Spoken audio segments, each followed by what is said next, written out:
Ladies and gentlemen, boys and girls, welcome to Thirsty Thursday. I'll be your host tonight. I'm Ryan DeMay. Matt Martin on the DL again, not feeling too well. So you know what? He took some medication and passed out, just like you should. And the doctor tells you, hey, you need to get some sleep and feel better. I'm here tonight, though, with a couple of special guests here. I've got Mr. Ray Ito and an extra special guest host for tonight, filling in for Matt, Mr. Lush Lawns. Gentlemen, how are we doing tonight? Doing well. How about you, Ray? Yeah, well, another good day. Another good day. That's for sure. Hey, that is for sure. Now, listen, tonight, you know, we had a break in our schedule. We were going to take this week off, but Matt decided to get sick on his week off, on what was going to be a week off. And we decided before that even to do a live call-in show because guess what, fellas? It's the 3rd of February already. Can you believe here in less than 4 weeks, it's going to be March. It's going to be spring. Lushy's going to be out there slanging that fert. Ray is going to probably, change out the pistons in his 4,000-pound backpack sprayer and get ready for another season of, you got Lushy slanging, and I think if memory serves, the expert on Hawaii lawns, Ray, our friend the leprechaun, tells us you got to slay those weeds. So are you ready to slay? You almost ready for slaying season out there? Actually, Ryan, I already did most of my slaying by now because for me, the critical weed control season is literally from February back to October. Well, there you go. I mean, if you have weeds in the summer or in the spring, you're slacking. Well, some might say You're that slacking. the leprechaun's slacking. You're too. slacking. Yeah, you're slacking, and it's a case of too little, too late. What's the saying? It's beginning to look a lot like I told you so, right? That's Ray. That's Ray's old saying.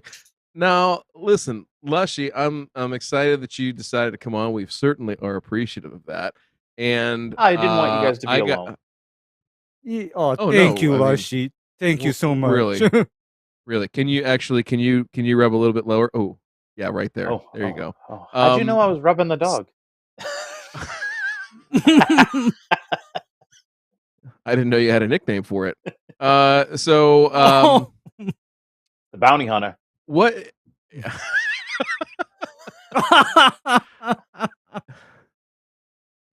decathlon. That's what it should be. The decathlon. 10 inches in all the games. So how many inches of snow did you end up with up there in the Boston area, Providence area there last week? We got 22 inches. 22 inches of snow, ladies and gentlemen. So yeah, Whoa. I mean, pre-immersion season's not going to come soon enough here. You're gonna get a little while there, I think, with that. Yep. Well, it's high 30s, low 40s today. Foggy, rainy, like a misty rain. So there's probably 4 to 5 inches of snow on the ground now. It just disappeared, and it's going to rain tomorrow. I'm starting to see grass pop up. And I think that's part of the reason. Go ahead. I was going to say that's the first storm in probably 15 years that I missed. I went on vacation, and I didn't have to plow one lick of it, and it was glorious. Sounds like but a I'm good sure time. Lushy Jr. probably picked up the slack now, didn't he? No, he took care of the homestead and just made sure everything was nice and clean when we got home. Took care of the dog. He was home. He was busy. Well, that's good. That's good. Yep. So listen, the idea here, gentlemen, was that again we were going to take this week off, but we felt incumbent that we should do some call-ins because hey, people are going to start thinking about this stuff since we are just a month away from the beginnings Spring of madness, spring, depending on where you spring madness. madness. People, madness. people are gonna get real self-conscious about their shit here coming about 4 weeks, and it's gonna be way too early for a lot of people, but it's a damn good time to start thinking about it, because Lushy and Ray, I'm sure as you guys can attest to, depending on the types of products that you need to get or the types of projects that you're going to be doing, a lot of this stuff isn't just shelf available so much anymore, or if you have to get it shipped in, it's not necessarily right at your doorstep just like that. So good times to talk about whatever it is you, our listeners and our viewers, have going on. And if you're listening to this after the fact, we're sorry, but you can always hit us up at mail@thegrassfactor.tv for a mailbag question. But for right now, let's go ahead and open up those phone lines. So the number to call here tonight, that's 304-80-GRASS. 304-804-7277. Again, 304-804-7277. Looking for callers right now to take your questions about whatever it is that's making you happy, making you sad. I mean, I don't know about you guys, but usually this is about the time of the year that I get a little antsy in my pantsy, and I don't feel that this year. I feel pretty calm. I feel pretty loose right now. I know, Ray, it's still 75 degrees and somewhat sunny every day. At least it's palatable out there. But here, we get the cabin fever, man. We're itching. We're raring to go. But actually, funny you should mention that, because in January, once the rain stopped a couple of weeks ago, it has just been like all go time for me. And as long as I can do what I need to do, then I'm not antsy, because I can tell you right now, a lot of triclopyr and sulfentrazone went down, Mushy. There you go. Yeah, no, I had to torch some weeds so that they're not around for the summer. So I just lit it all up. Uh-oh. There we go. Caller, you're live.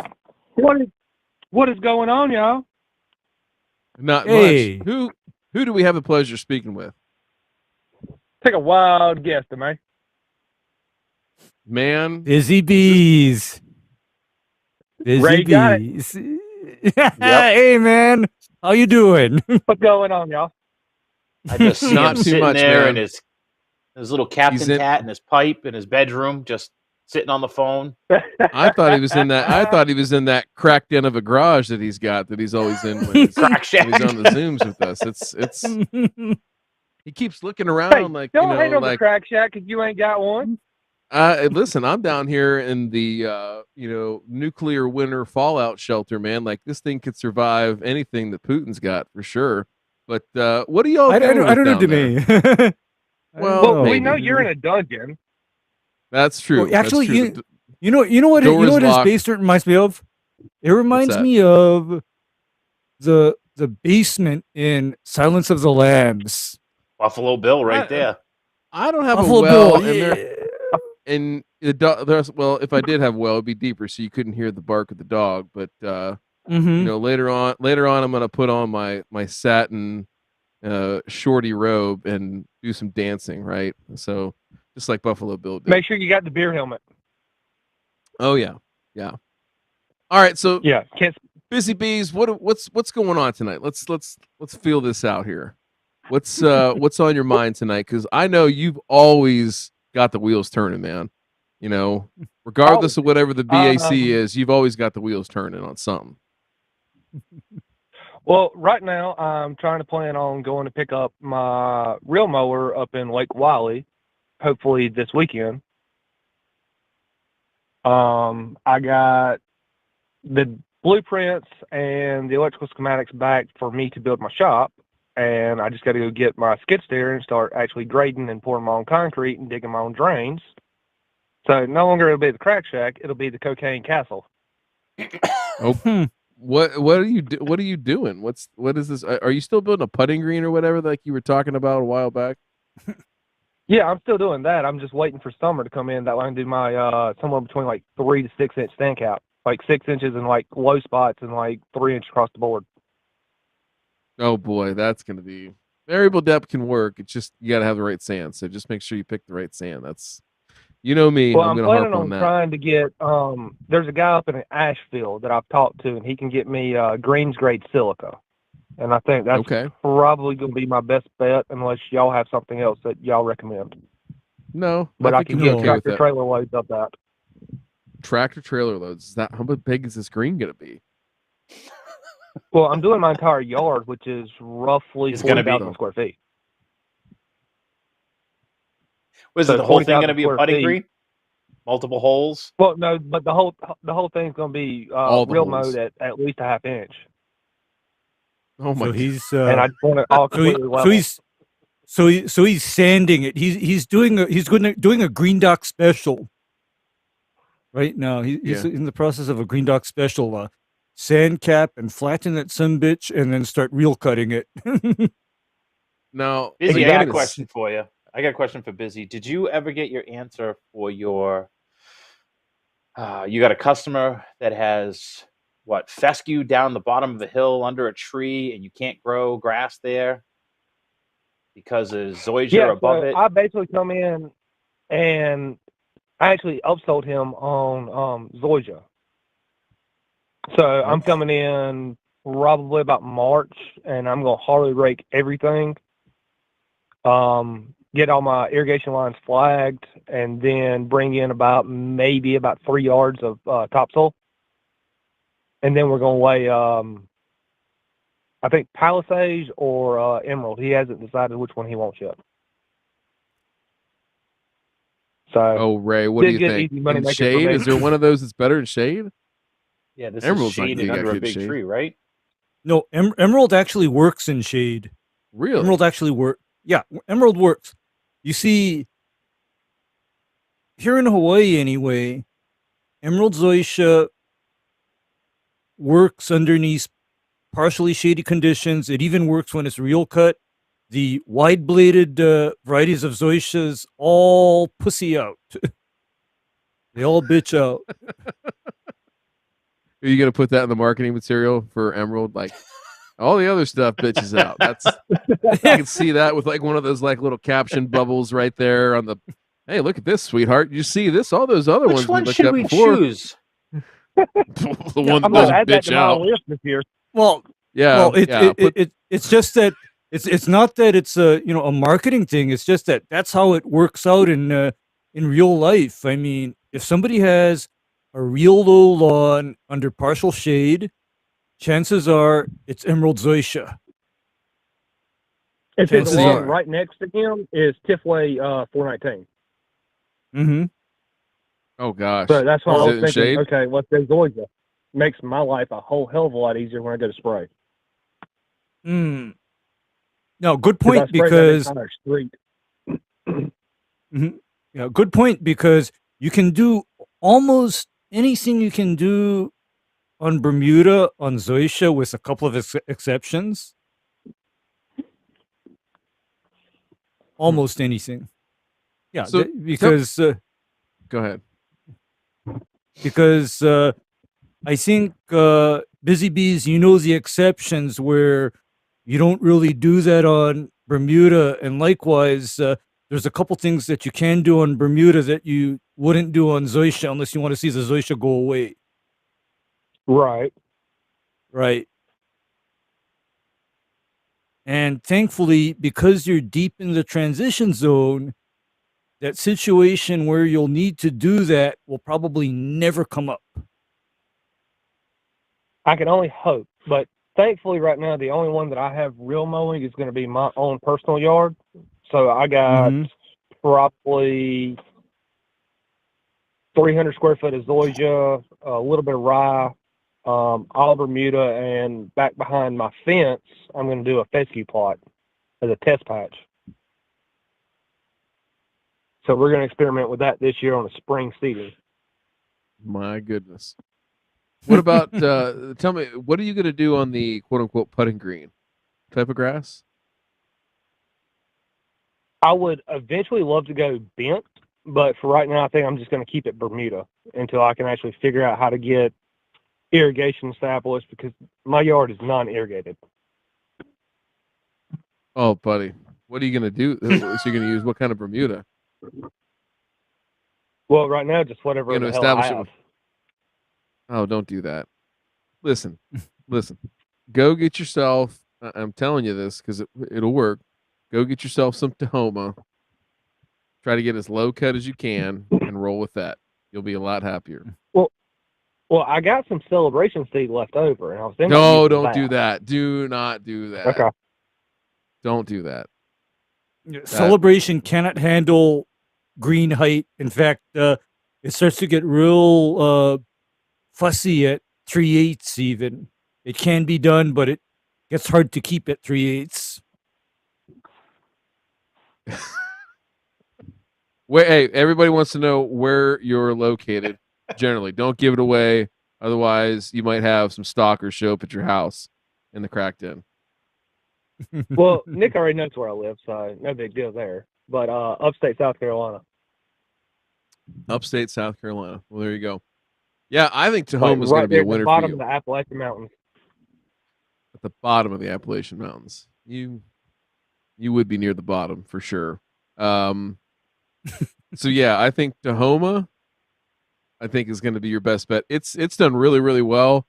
There's some actual golf courses out in Arkansas that are using it on greens, like mowed near 1/8 of an inch even. So it's definitely got the texture to handle it. And I think from a climate standpoint, I mean, I don't know, with you being closer to the mountains there, how much cooler you are than a typical South Carolina climate, but man, bet in the summer on sand in South Carolina on a front yard without irrigation, I mean, that right there would I don't even know the level of anxiety that I would have about all that. I would just, at that point, I would just, maybe just build like a big statue of I don't even know. Your wife's hot friend. Well, the plan was to make a 500 square foot green and see if I could do bent eventually. It ain't Once gonna I work, get some man. irrigation established and like It sand ain't and gonna all work. that. It ain't gonna work. I think you gotta. I think you gotta go to Tahoma. So, hey, that's the best we can do. That's the best we can do. So, but listen, Yeah. And I you appreciate gotta get it, but I yourself. mean, I'm also that one, if I get the random hair up my ass, I'm still going to try it.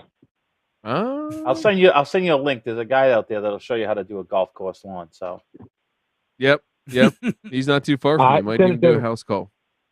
Yep. Send it to you. All right. Hey, we got to get you booked on this show. I don't know if you're coming up or not, but if you're not, you're gonna be. I So, should be coming up soon. all right. Well, you take He's, care of he's gonna yourself. he's going to be What? here in March. He's going to be here in March. He's Oh going to be here boy. on the show in March. I'm telling you, sure. ladies and And I'll have gentlemen. soul samples for y'all. Ladies and gentlemen, I don't know if you're going to be able to handle this energy. He might be the most energetic guest that we have had. Honestly, yeah, he might be. So, all right, busy bees. We're going to hop on with somebody else here, but thanks for calling in, man. Hey, y'all have a good night. All right. He's going to go back to the crack den, get a lighter out, and maybe do a little bit of freebasing or something. Who knows? It's Thursday night. it's Thursday night. A little love in the crack shack. Caller, Nervous when the phone rings. you're live. What's going on, Papasotes? Oh my God! Hey, I have a very important question for you. Go ahead. Do you like chorizo? You didn't say it right. Give me all that fucking chorizo, papi. ¿Te le gusta el chorizo? En mi boca. Nice to see Leslie on the show. That's a nice little fill-in for. Look at this. He said, I like that. See, I'm in the bright dungeon. Lushy's probably in the living room, but apparently he only has a candle and a laptop in there.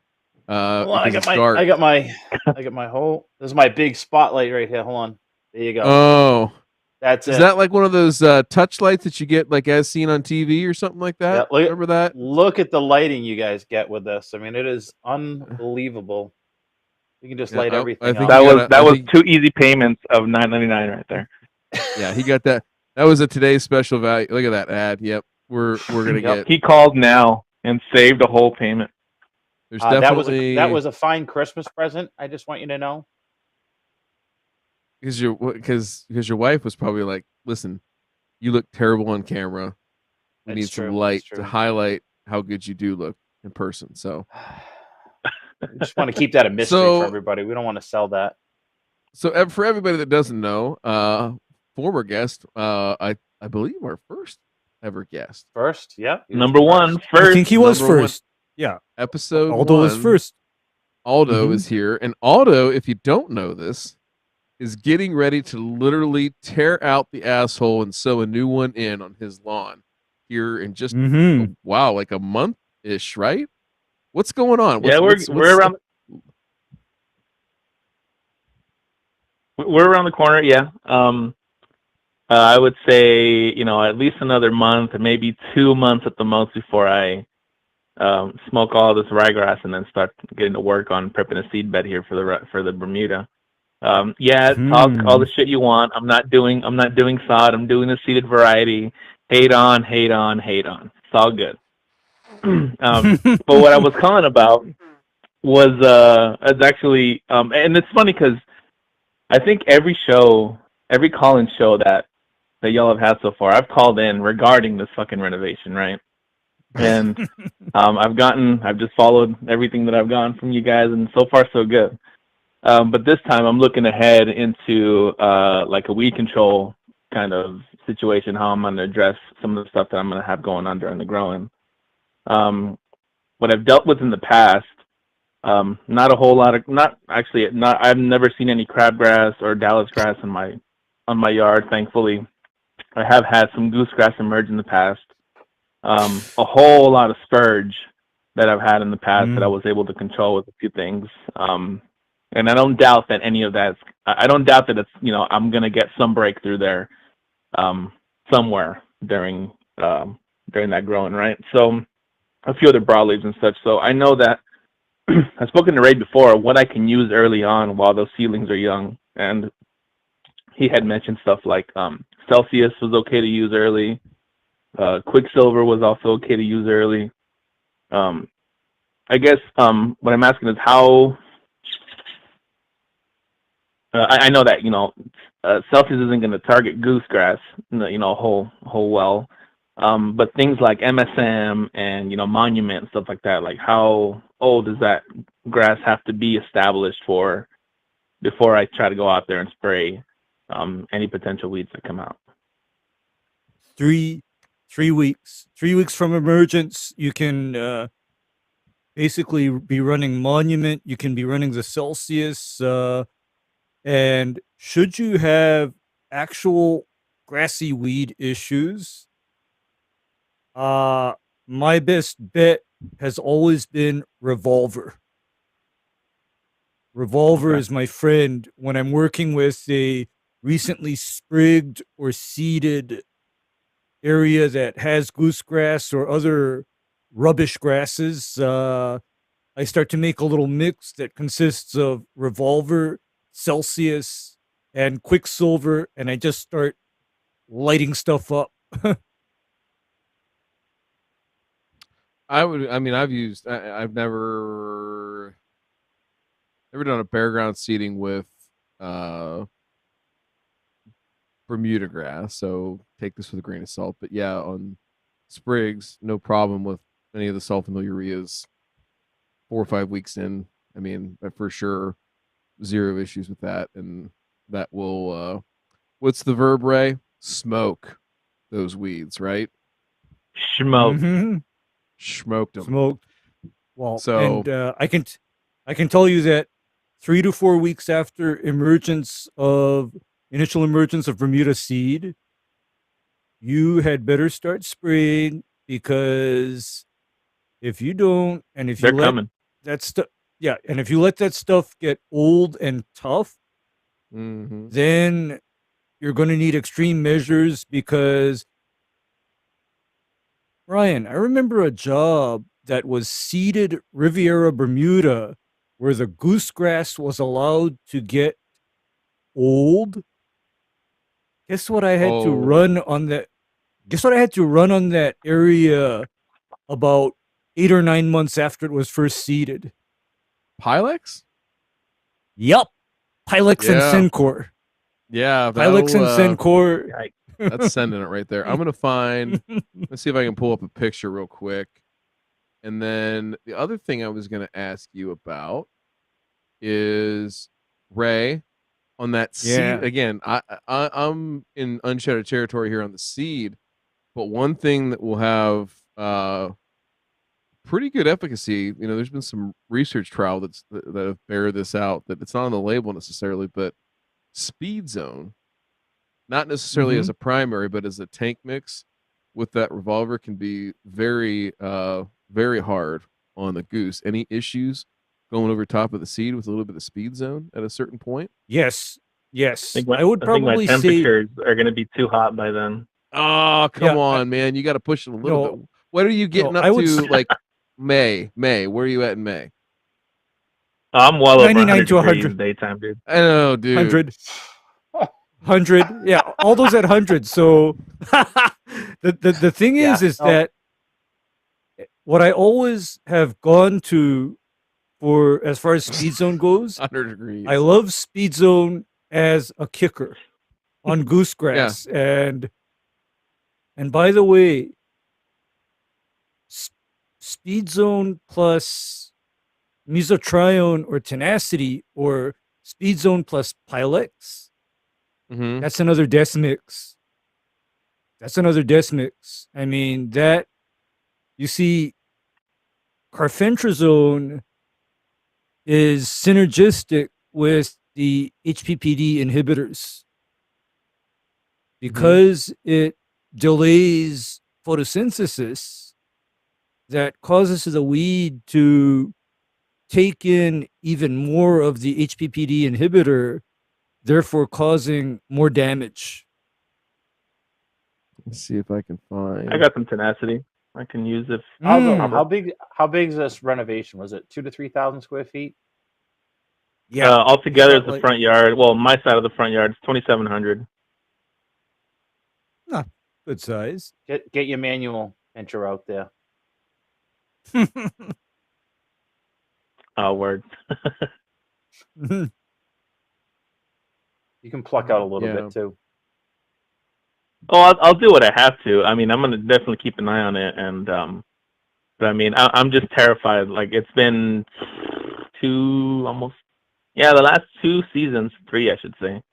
I've been running, my typical pre-emergent program, so I've had good success with it as far as I've seen. I just don't know what else is down there. You know what I mean? And with nothing growing at the moment during that growing. Well, with nothing there on the growing, it's not like I'm overseeding. I just don't know what's gonna decide to, poke its head out of that soil.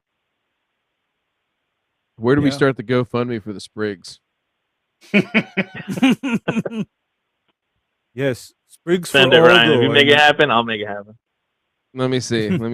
Well, let's see here. 2,700 square feet. I'll save this Rio seed for another occasion. Okay. So Yeah. Hey, as a matter of fact, there's a sod farm in San Diego. It's a few hours from me. They got some iron cutter growing out there. So I don't know. You know anyone Ooh. pulling these things over there? So you'd need like 40, 45 bushels. Here, Jay Pink's gonna throw a picture up, Ray. I'll show you. Look at this. Just an absolute Oh. salad bar of a Look field. at that. Jesus Christ. They tilled it up in the spring and then graded it out, and then it was just like down the hash marks. They seeded into it in the spring, seeded it like May 1st with tall fescue. And Oh, come on! I mean, there is like no excuse Nope. for it. I mean, it it was just bad. There was I so don't- much stuff. mature goose. Well, the mature goosegrass. Like there's some spurge and some other things in there, but dude, like there is so much goosegrass in this. I'm gonna see if I can. I'd never seen more dense and more healthy goosegrass anywhere in my entire career, other than this place. Do you know It was what? just Do amazing. you know what the saving grace is, Ryan, in tall fescue? What's that? Tall fescue can handle 1.5 ounces of Pilex per acre. Oh, it No got it. problem.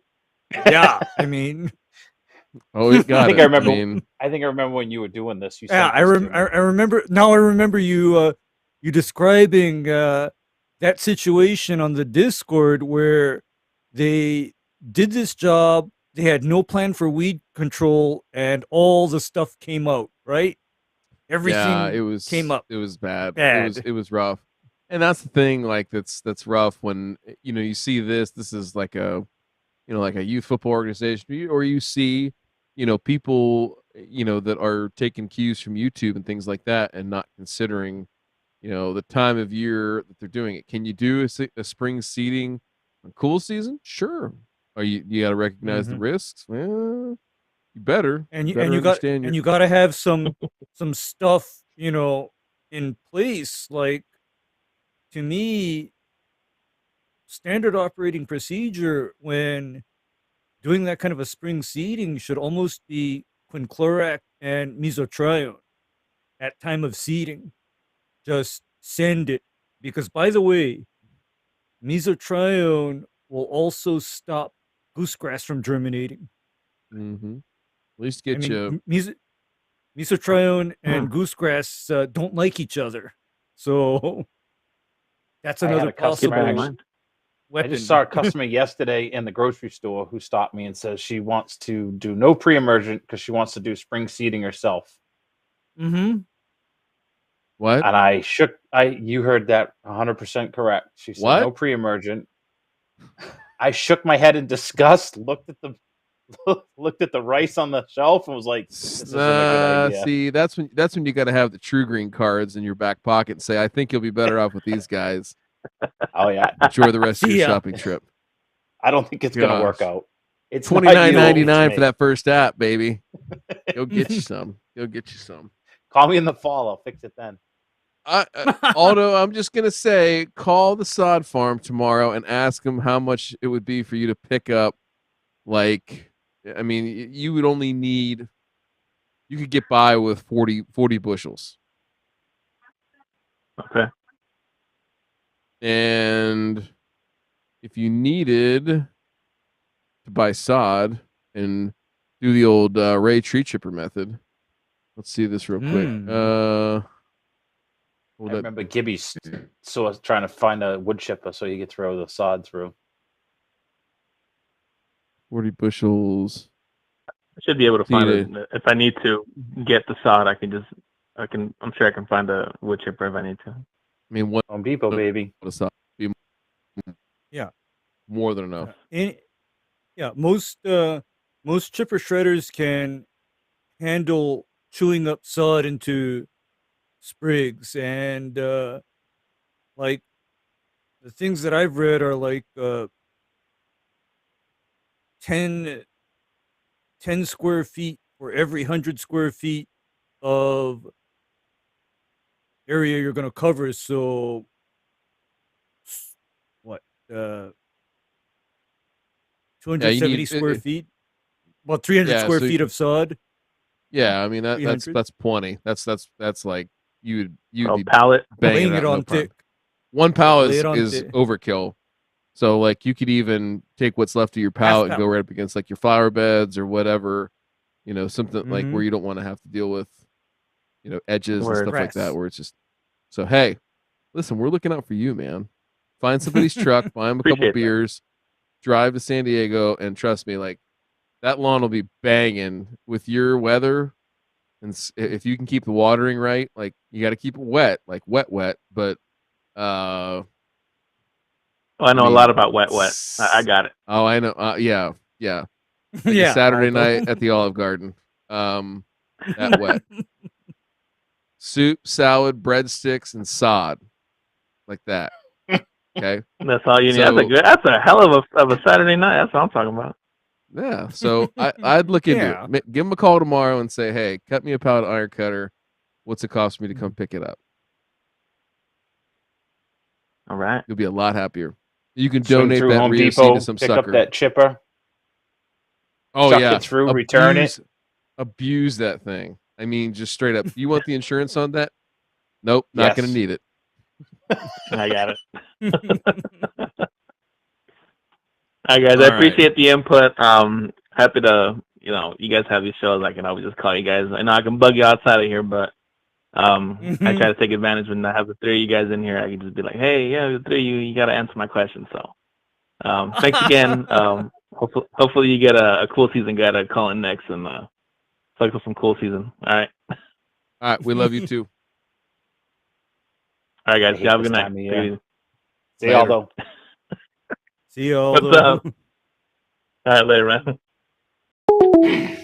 There he is, Aldo, episode 1 of Thirsty Thursday and the pride of Southern California.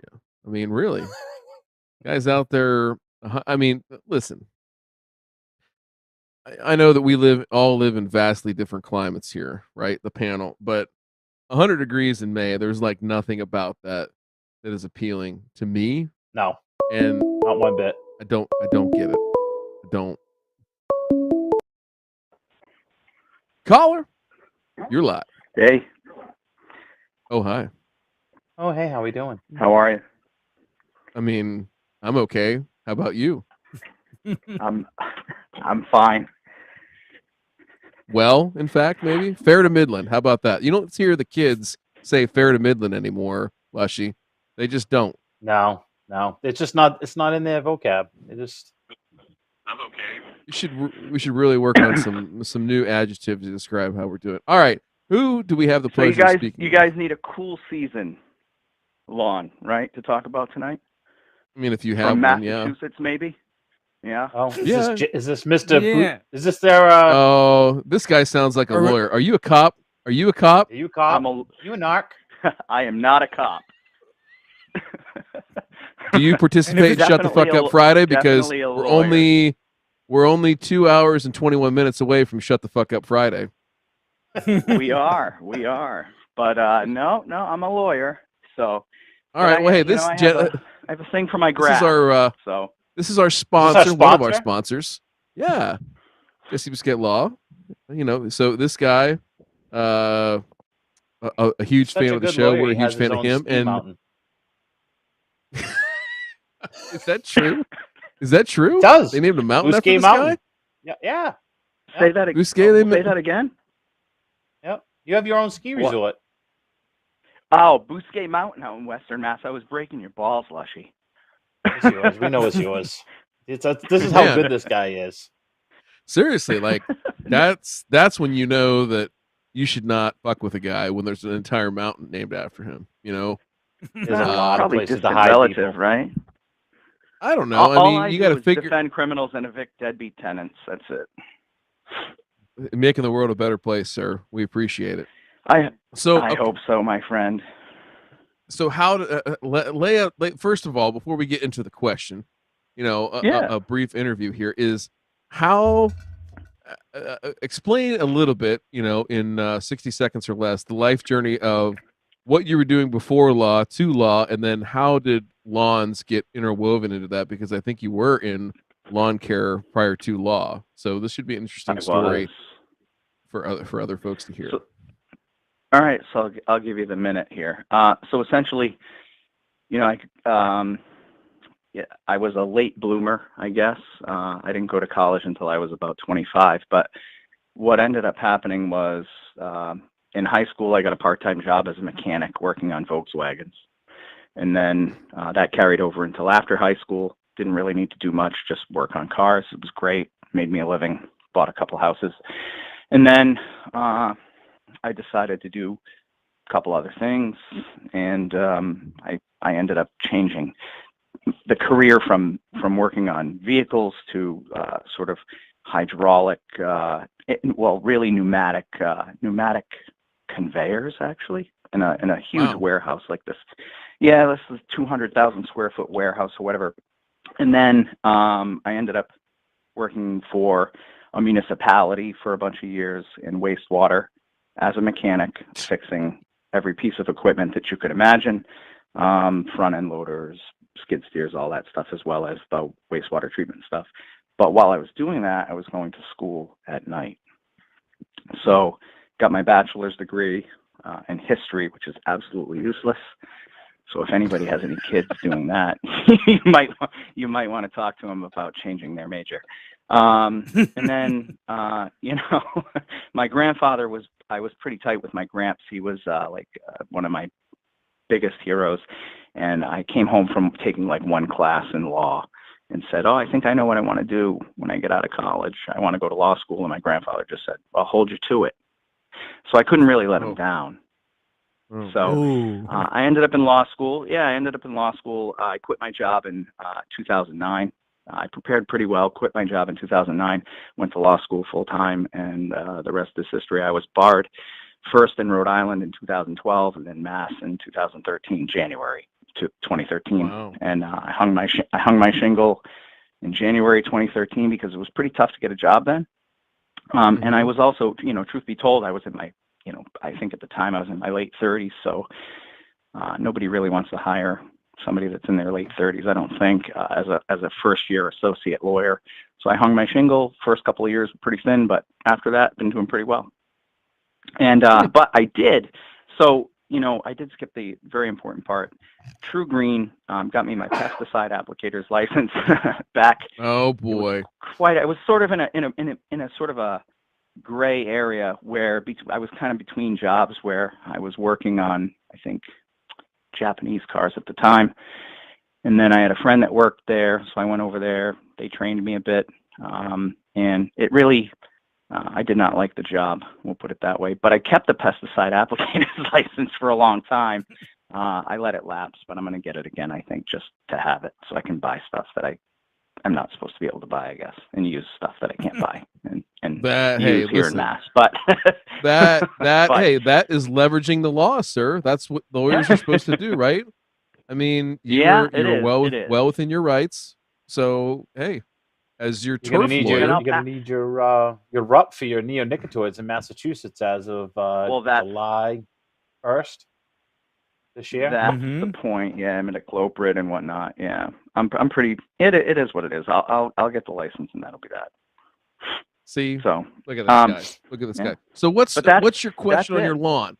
Let's lay out what's going on. What are you even working with? Like, I don't think we know anything about what you really got, other than, again, I've always got $400 in my sock as a retainer just in case shit goes south, ready to give you a call. So I had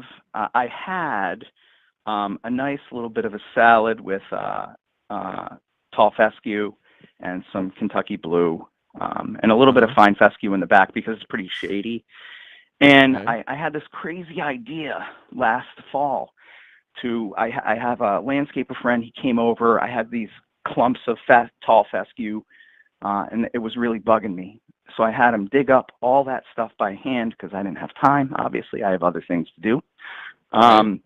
Clients that depend on me, so I couldn't get out there and dig them all up. But so I had him come out and dig up as much as he could by hand, and it really, I mean, he and I both, we really tore it up. And then I had this crazy idea about planting RPR, right? Barren Brook. So yeah, so it grew in, and I thought, I have a dog. I have a 4-year-old. It's great, right? It'll come back after the dog pisses on it, right? And after the kid rips it up and everything, it'll come back. It'll grow back. It'll be fine, and I won't have these bare spots. The problem is, it looks like shit. Yeah. And I'm not pleased with it. That's usually a problem with that. I mean, but it grows back. It grows back. I can't get rid of. Well, that's the thing. That's really the question: is what can I do other than a total burn off and piss my wife off royally again with not letting anybody on 3,500 square foot of lawn, for however long while it germinates. Yeah, that's going to be, just like the history degree is a coupon code for crushing debt, the common or constant reseeding of your lawn and your spouse is definitely a recipe for sleeping on the couch and probably not even being able to take the pillow that you like out of bed, probably having to use those shitty pillows on the couch to sleep, that I've kind of gotten That's used the level. to 'em. problem. Yeah. So all that being said, so as I understand it, the issue is dog pisses, kills grass, kid tears up grass, having fun, recreating, all that kind of stuff. The grass doesn't necessarily come back as well as what you would like it. So is that accurate that there are Exactly. thin areas That's from accurate. the RPR? So Yep. And here's the all RPR, the RPR, I don't like the color. It's way too light. It has way not. too light. I mean, granted, I think I seeded because I did all the seeding. The landscaper just did the hard work digging up the clumps, and then I think I seeded. I want to say it was September 24th, and it just never. We kind of had a pretty good season here. Luxy knows that. A lot of rain. Didn't have to rely on irrigation. I do. My yard is irrigated, so that's good. Okay. But it just never got to the color that I would expect. That's all. Okay. Ever. So It needs more oxides. it needs more Yeah, oxides, yeah. exactly. Yeah, Needs there's more a iron guy. oxide. There's a guy down in Florida that has a YouTube channel. I think you should talk to him. No, I'm kidding. So here's what I would say is, with the constant traffic, the thing with rye is that it's not going to, push back in and fill those voids. It's simply not. So if it were me and I was managing this and knowing that, the traffic issues, all of that kind of stuff, I would do a couple of different things or consider a couple of different things. Number one would be, especially when it's being trafficked and actually being used, uh, I would consider putting out light amounts of rye. So like as light as like 2 or 3 pounds per thousand, like real light for what, a typical rye seeding rate would be on bare ground is like, 8 to 10 pounds, something like that. So the idea here is that, the dog and the kid and you guys and whatever else is going to continue to work that seed into the soil. And if you do have irrigation and you're irrigating it during dry periods, it should have a chance to grow in. A lot of work done on this specifically on athletic fields, right? Because of the constant traffic and using ryegrass is what they call a seed banking approach. So Cornell did a lot of work on this. I'll see if I can dig it up and throw it over in Dirty Deeds and let you look at that. But basically what they did in this study was like, they said, okay, hey, listen, like a high school football field is going to get the crap kicked out of it. Normally we'd go out there and seed it at like 10 or 15 pounds, like really high rates. But what if we took that and we divided it up like into 5 or 6 treatments, of equal amounts, but smaller amounts, and just do it over the course of the season every, 7 to 10 days, essentially. And that regime proved to be far better, especially under traffic. So, the idea is that, you fall into the category of a sports turf manager, which our number one rule is we need to grow it faster than somebody else can destroy it. That's the issue. Yeah. That's the issue. So I think if you can try that, that might be something. And then if you get a hair up your butt and you think you can make it work, maybe in that, September-ish time frame, it's a little bit late, but maybe try to introduce, a little bit of bluegrass in there just to help, with a little bit of more of the healing properties, right? The rhizomatous approach. Yeah. Yeah. And maybe that helps, but I mean, for how big's the backyard roughly? The back is probably only. I'm only dealing with 3,500 square, so it's probably. Oh. If I'm thinking, the biggest part is the front, which I don't let anybody on it. Yeah. There you go. Because that's what everybody sees, right? Yeah. But the back and the side really are probably the remainder of it. Probably not quite 2,000, probably, because there's a little side section that gets wiped out constantly by disease. But we won't talk about that now. So. No, that's right. So here's what we can do is I'll talk to my man Leshy here. Well, Leshy, hey, any good seed suppliers up there in the greater Boston area that Yeah, Jesse there talked is to that. there is one off the top of my head. I can't remember the name of them. There is one up All there right, that well, I we'll know throw it Kenny in dirty Brolin deeds, but uses. a couple of ideas if you're just looking for something off the shelf. One that is top notch. Seed Research of Oregon has Champion perennial ryegrass. It's a 3 or 4 way blend. Always good stuff. And there's several other ones if you wanted to go in like Seed Superstore. But my recommendation would be, you buy a 50-pound bag of that, and that's going to last you easily 2-3 years, and I wouldn't worry about so much saving it 2 or 3 years in terms of its vigor and all that kind of stuff. So do that, or if you go into like a seed superstore or something like that, you're going to pay a premium price to get it shipped to you and for the seed, but you can sort of pick the varieties you want and probably get like a 25-pound bag. And again, just going out at light rates at regular intervals every couple of weeks, something like that, just to keep some stuff popping while you're also losing turf from the dog and the kid. That would be. And yeah, hey, listen, all right, I get it. Let them play on it. Yeah. Hey, that's what fun. honestly, like when we do this stuff on sports fields, we seed it and everybody gets real nervous, like, oh, well, we can't put kids out there. I'm like, no, let them go play. I want them to cleat and push all that stuff in with their cleats and their shoes and everything else, dive and whatever, and push it down in there. Like, that's fine. Yep. It's no problem at all. So Yeah, it's okay.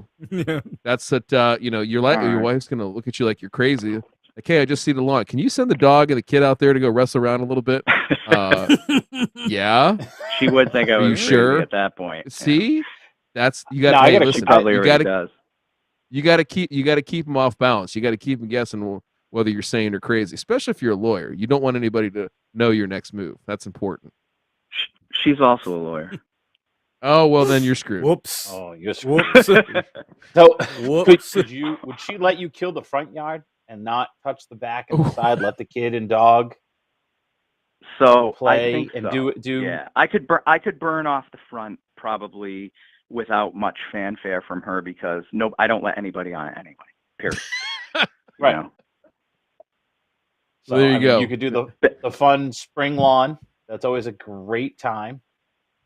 Just be prepared to redo it again in the fall. Usually my motto. Hey. And just do the front. All right. And get. All right. I could probably do that. One more. Yeah. I have one Fire more away. issue though. So I have what I refer to as the POA patch now. So after this sort of digging up and really destroying most of the lawn as it sat, we've been here since 2015. So the original grass was just it was rough. It took a few years to fix it up, but the POA has been really almost unmanageable. And, I only have, again, I'm not a professional, I'm a lawyer. I only have so much time to deal with it. But what can I do? I mean, pre-emergent, sure. But, what can I do to try to control? How often am I going to have to hit it with pre-emergent and then post-emergent? Like, I see the people on the Discord, ethofumicate or whatever, right? Yeah, I mean, the ethofumicate can work. If you're in a mixed lawn like you are, I'd be a little bit hesitant to it because just you could ding up a couple of those species that are out there.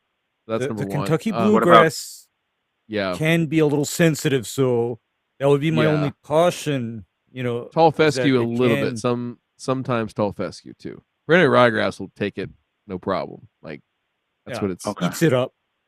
Yeah. It eats it up. I would say yeah. here's my 2 cents. I would spot squirt it with glyphosate, and you have a bucket of seed.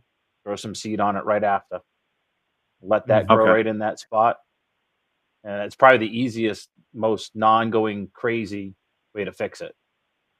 Yeah, I mean, from a just a best practice standpoint on the pre-emergent is spring is fine. Spring is for your summer annuals, but with POA annua being a winter annual, technically a lot of what's in your yard is going to be a perennial type anyway. But if you can prevent what is seeding at that time from germinating the following fall, that would be crucial. So again, you're getting into like an August pre-emergent time. Now, it's balancing out what are you trying to seed that's desirable versus what are you trying to prevent that's not desirable, and that's where people always run into that catch-22 of doing that fall pre-emerge. So, like Leshy said, probably the best way to start, and it'll look like crap for a little while, but I think if you can get, understand that hey, there's going to be a ripping off the Band-Aid portion of this project, where you go out and you try to hit everything that you possibly can with glyphosate, get rid of it and seed. Literally, you can seed that day. There's no problem at all with seed on top of glyphosate. So don't feel like you got to spread it out a week or make a big production out of it. Just bang it all out at once, and then you're good to go. Perfect. Blame the dog. It'll turn yellow. Blame the dog. Yeah, that's a big piss spot. Yeah. Every time. Damn it, the dog got into the bourbon again, sweetheart. I don't know what to tell you. Exactly. It's very helpful information, guys. I really appreciate it. We appreciate you. I sort of found the grass factor by accident watching a bunch of whiteboard videos when I wanted to know more, and it's been a wild few months for me learning as much as I possibly can. So I really appreciate the time you all give on the Discord and all that stuff, and even the people that aren't on the show all the time. I know Leshy's lucky enough to be on tonight, but these guys are all great on the Discord, giving tons of information. It's just fantastic. So, well, we appreciate you, sir. Appreciate all the support and all that stuff. So, keep up with us and find some time to come on the show. We'd love to have you on and talk a little bit more in depth. All right, excellent. I'll chat with Jay Pink about that. Thanks, guys. Have a great night, and I'll watch the rest of the show. All right, thanks, sir. Thanks. Bye. Always nice to talk to a fellow master. Wow, whoa. Woo. Right back right into on it. the back. Man. Caller, you are live. Hello? Can you? Yes, sir. Wait, break up a little bit. Sorry. Oh, what's that? Who is this? Hello. This is Steve Darcy. Who is this? Darcy, what's up? Oh, Steve Darcy. Wow. Hey. Hey, you literally called right as somebody hung up. Were you just sitting there pounding the phone line until it was not ringing busy anymore? Was it like calling into trying to be the seventh caller on a radio station or something there, or what? You were exactly. I went to free right tickets. On. Yeah, you get to go over to Lushy's house and help him shave his back. Mm-hmm. Well, That'll be on tried March to go 8th. to Lushy's house, and he denied me. Oh, he gave you the hater button, huh? Lushy, you remember that? You missed you Tom went to- Brady's last game at Foxborough. Yeah, whatever. Oh. Hey, by the way, Screw him. Are you in mourning after his retirement? I forgot to ask you, Lushy. No, not at all. No, I mean it was going to happen. We got 20 unbelievable years out of it. It was amazing. Kind of fun to watch him. I don't know. I was torn when he left. Hey, my son was crying multiple times over it. Whether is he retiring? Is he not retiring? It was a very sad deal. Hey, listen. Glad I got someday. I would just get to watch Tampa circle that toilet bowl and go right back down. Hey, they're not going to draft. They're not going to draft Mac Jones. Let's be honest. All right, there's only one Mac Jones, right? That's right. Yep. Jeez. Good thing all those other guys left so that he'd go to the Pro Bowl. That was awesome. They make a big deal of all of these guys retiring, but let's be honest here.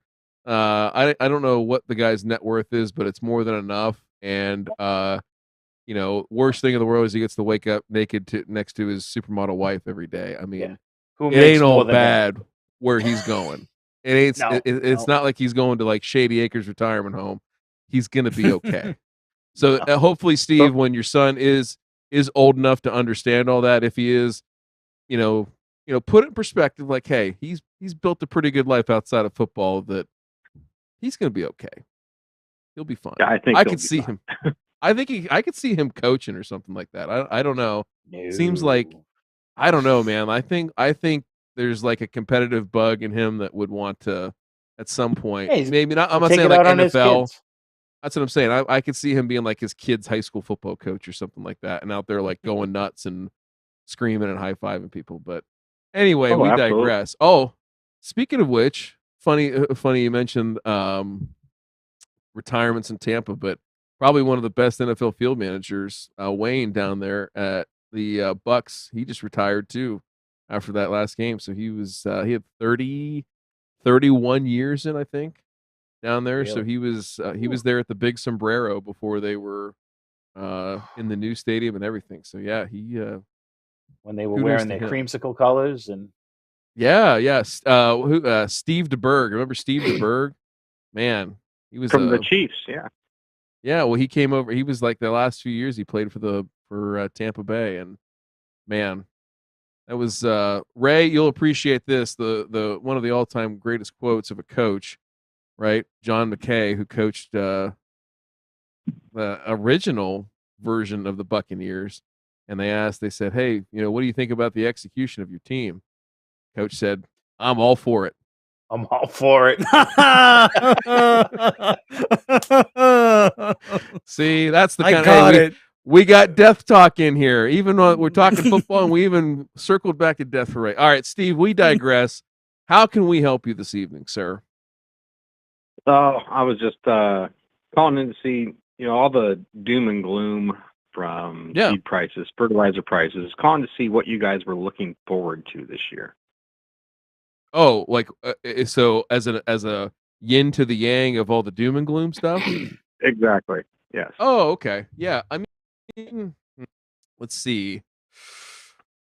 I mean, there's a lot to look forward to in terms of just the turf industry as a whole. I think a lot of I will say this, that there is probably the breeding programs that we're seeing, particularly in the warm season market, a little bit more in cool season too. There's some cool stuff coming out down the pike right now, but that's where I've seen some of the biggest gains in the last 2 or 3 years, and I don't know what these gentlemen will say, but in terms of really trying to select the best grass for each site and cultivars and everything like that, really getting nitpicky about it. And it's not the same everywhere you go. I mean, there are different things that you look for, both on the cool and warm season side. But man, I have been super impressed with just how far we've come from, uh, you know, 15 years ago. I was part of a new golf course construction project, and we were using all the latest and greatest then, and it's miles ahead. I mean, it would literally be like buying a new car today versus buying a new car 15 years ago, and it didn't used to be that way with with grass and breeding and things like that, where not a whole lot of new cool stuff that was really pushing the envelope in terms of color, aggressiveness, water use or lack thereof, disease resistance, all that stuff. It just wasn't a big thing. It was just sort of, hey, we found this variety, it looks pretty good, and we can yield you know 900 to 1200 bushels an acre of seed. So screw it, let's grow it. Sounds good to us. And no, like I said, that's really what I'm kind of keyed in on, is continuing to see that that knife get sharpened a little bit more and more each year, and bring good products to market. So we'll see how it goes this year. I know that people are freaked out about seed prices and everything like that, but here's the thing I would say with that is, I'm dealing with, big construction projects and things like that. And, you think about, okay, hey, seed went up. Well, let's just say bluegrass seed went up $1 a pound. Okay. Well, that translates into roughly $300, $325 an acre, on a project, which isn't that much in the grand scheme of things. And when you couple that with, I've said it on here before, it's an old axiom I heard a long, long time ago, from an old guy who'd been doing this a long time, is that the cheapest, or excuse me, the turf that you will ever buy is cheap seed. The most expensive turf grass supply you'll ever buy is cheap seed. And boy, was he right. I was saying that to a 19-year-old kid. I'm like, oh, that sounds pretty cool. Well, it turns out the old man was right. You always have that epiphany when those old curmudgeons like you, Ray, speak wisdom, and us little whippersnappers are like, oh, that guy doesn't know what he's talking about. And then always there's that moment in the future where, like, man, that fucking Ray guy, man, he knows what he's talking about. So I don't know. I'm curious. What do you guys think? I'm excited about a lot. I mean, the doom and gloom on the seed and fert prices, just hey, it's cost of doing business. It sucks. It's going to get passed on to customers, and it's an easy conversation to have when you say, "Here's what the prices were last year. Here's what my prices are this year." I'm not making any of this up. It is what it is. So, gentlemen, what do you guys think? What are you excited about? Besides steak, Ray. Well, besides Hey, Ray, steak, I do have yeah. I was able to source a $16.99 a pound prime ribeye for dinner tonight. Ooh. Oh, Yes. stop it. Yes. Stop it. I don't want to rub it in That on you, is- but I think they put the Oh, label man. on the prime versus That's about the choice. $42.99 back in Hawaii. Yeah, it's about that much. But what I'm excited about is just all of the technology and advancements, and actually I do see a good side to all of the doom and gloom, Ryan. I see a real good Really? side. What's that? You know what these times cull out all of the low-hanging, low-end trash. Exactly. It culls it, so I don't get too anxious, because I went through this once before, back in 2008. In 2008, I had prices on nitrogen and potassium and phosphorus go double what they were previously. And because I did not predicate my programs on the low end, I weathered it just fine. I mean, it didn't affect me, and I don't think, even if prices were to double on me right now for what I use right now, that still wouldn't affect me. That wouldn't affect me very much at all. I'm kind of with you. I'm waiting for that low hanging fruit, or the maybe the ones that were some of the older customers that are on the bottom pay scale, or you know, that you give them the price, and if they sign on, they sign on, and if they don't, well, it was a pleasure. Unfortunately, this is what it's come to, and I'm happy. I've been aggressively raising prices. I have a buddy who has 700 plus accounts that he, with three guys, takes care of, and he said he would always ask, what are you pricing out at? I'm like, oh, I'm trying this price, and he's like, you're doing what? I'm like, yeah, they're signing up, so I keep raising it, and I would keep, at the end of the year, I always keep raising the price to see where they stop. And I want to see where that high point is, and that is actually built in a cushion of customers that may not even see a price increase, or going to be at the proper level, or might get, oh, hey, the price went up 50 cents per thousand. You got 10,000 square feet. Your lawn went up, $5. Okay, Yeah, no big deal. Price, everything's Mhm. more. There are some that are gonna, it's gonna double on them, because it's just, you can't keep them in that low area anymore. I'm gonna have to you can't. raise their prices. You Can't lose you money. I'm can't. not in business to give it away. You're not a charity. Yeah, you do not run, because one of my old time friends, who retired and then has gone over the bridge himself a year or two ago, he told me, Ray, you're not running a lawn care charity. Yep. And Favorite he line from said, Joe hey, Dirt: when UNICEF gets into towing, maybe they can give you your car back. But Yeah, I don't know. I think that's as far as stuff to look forward to. I think there is a lot. I mean, the doom and gloom. It's a great question, Steve, to kind of bring perspective to the fact that we're all still in business for the most part. I don't think there's anybody that is, got out of the business yet. I do agree with Ray though that this is going to be kind of this could be a make or break. You could put yourself out of business real easy if you're not careful. and Mhm. you don't understand, your inventory, Pricing. your cash flow, pricing, all that kind of stuff is going to be a big deal for folks this year. And so, in ordering too, like knowing what you need well in advance, and like we said before, I think we've talked about it, a number of times where, you might want to cook that prime ribeye, and the meat supplier or the fertilizer supplier might come back and say, well, I got this we nice got planks. chuck. Yeah, we got. Can you, Ray? How do you make London broil taste like Prime rib. filet? Yeah, You and don't. You Well, don't. You you just gotta. You gotta kind of change the recipe. And by the way, that is something that's key to my business, is that I am not dependent at all on pre-made product.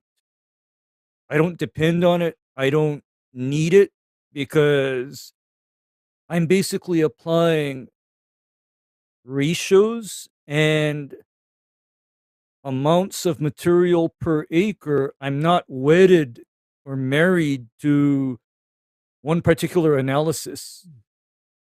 I'm not even wedded to 2020, because in a pinch, I can formulate that stuff from raw materials.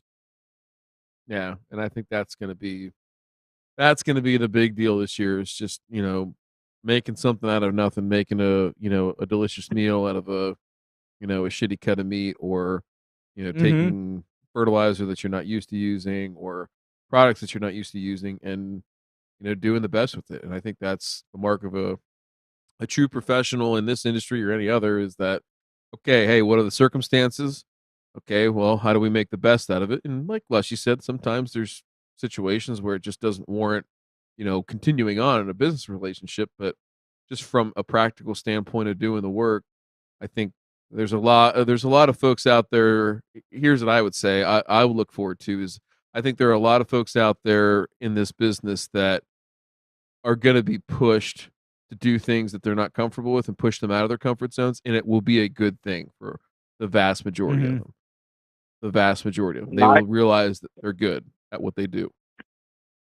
I agree with everything you're saying. And Ray, I had asked you back on Turfs Up Radio, years ago with Matt, how you Matt? differentiate yourself. And I'm similar in that I mix everything, myself, and it's not it doesn't come out of a bag. I put different inputs in. But how do customers seek you out for that, or how does that work, that you have established yourself as, all right, we're doing this and we're going to do it this way, and you can take it or leave it? Because there's a lot of pushback. Well, here's what I'm sorry. Here's what happens. Here's what happens is, I get to deliver results in instances where the conventional canned pre-made programs just don't work. Is it immediate? It's relatively immediate as well. It can be relatively immediate, because when you deal with certain situations, I'm familiar with a situation where, for example, I deal with turf that provides or produces zero response to conventional slow release fertilizers. You throw it on, the grass may not even turn green from that application. You just wasted a lot of money. Where I come in with my, bespoke for purpose formula, I get that grass green and I keep it green. Period. End of story. Steve, the other things I would say there too. Well, what you were going to say something there when Ray was getting started. What were you going to say? I'm sorry. I lost my train of thought there. Oh, it's okay. It's okay. No, but I think the whole thing of differentiating. Well, let me first. I'm a consultant, so I have to answer a question with a question, of course. I learned that at Jesse Biscay Law School. Actually, they taught me that there. So my question is like, is it difficult sometimes to differentiate like between you and say what I would call like a true commodity lawn care like company like Yeah, a True Green or something like it's that? like today I'm getting, I get a couple requests a day for quotes, Mm-hmm. and I send them over pricing and okay, what's in each step, and I explain what we're doing with each application. It's not, I don't spell it out for them, but I just say here's what we include in each application, and maybe here's where this timing might be grub prevention of, and we're using a celloprint or something like that, where all right, that might set us apart from others, but that it's not. And I hate to throw others under the bus and say, all right, we're not price shopping a bag. I mix up what I find is necessary at each application timing, and that's what I put in the mix, and then we spray that way. And it's so dumbed down in the mass market that it's frustrating to compete with, and I'm ready to throw my hands up in the air. So Well, I'll tell you what I do. You go ahead, Ray, and then I got an idea. I want to noodle on here. Here's what I do. I also go after I guess what I'm going to call the highest end of the market. In other words, I'm not the Target or the Walmart of grass. I don't want to do it. That's not where I'm at. I basically tell people, okay, I ask them, what do you want out of your lawn? What do you expect? I mean, and I tell them how I work and my own personal expectations. And this is where I am triggered by the YouTubers that put up a lot of videos talking about a golf course lawn. That's triggering for me. Because they don't have the smallest inkling of what it actually takes to produce a golf lawn and at the same time get it done without wasting a lot of time, money, and product. And what else are they hiding? Oh, yeah. Yeah. What else are they hiding? Well, the whole point is that part of golf and turf management, I mean, I can talk about this because this is Ryan's actual business, is you do not waste time or money on unnecessary things, do you? No, you can't. And I think that's something that you would highlight. So if one of the things I would do if it was for me, if I was putting myself in your shoes, right? It is when you get those requests, I'm assuming those are coming in off like a website. Yes. I would ask a question in the form that they have to answer, and they have only one choice to pick. Okay. Mm-hmm. And it would be, what is the most important part of your for your lawn care program? Is it number one, environmental concerns, right? Number two, is it the outcome, like the overall quality of your turf? Or number three, is it price? That is a good and very simple to answer qualification question that'll help you, price this. Maybe there is a dumbed down program you can give those, the price people, or maybe you just kick them out and say, hey, listen, that's not for me. Here's my best price, for my program. So I think on the quality side of things, it sounds like you have the portfolio to show them, hey, this is how we get there. And to Ray's point, listen, we don't waste any money on unnecessary things. You could even go after the price people with that angle, right? Of saying, listen, you're going to pay for a lot of stuff that you might not need with other companies, right? We're giving you better quality products, and thus the price is higher. So there's a way to differentiate there. The environmental piece, yeah, we use products like Accelerant. We only put down what's needed because I don't know. I'm just paraphrasing or kind of ad-libbing here, but yeah, we I soil, appreciate it. we soil test, to make sure that we're putting down exactly what you need and not anything different. So there's different ways to come at those customers, and I think that's the thing is that it's not a pitch, but it's highlighting different parts of your program based on what's most important to that client. So, from another standpoint, I think Lushy started doing this too, and I think it's a great idea. Is that I would offer every single one of those people a paid consultation, right?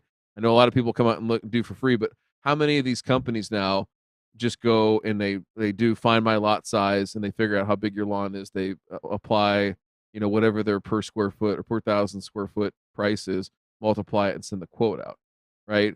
Whereas you can say, hey, listen, I'm willing to come out and take a look at it, give you my opinion, and even help you sort through the other quotes that you have to make sense of it.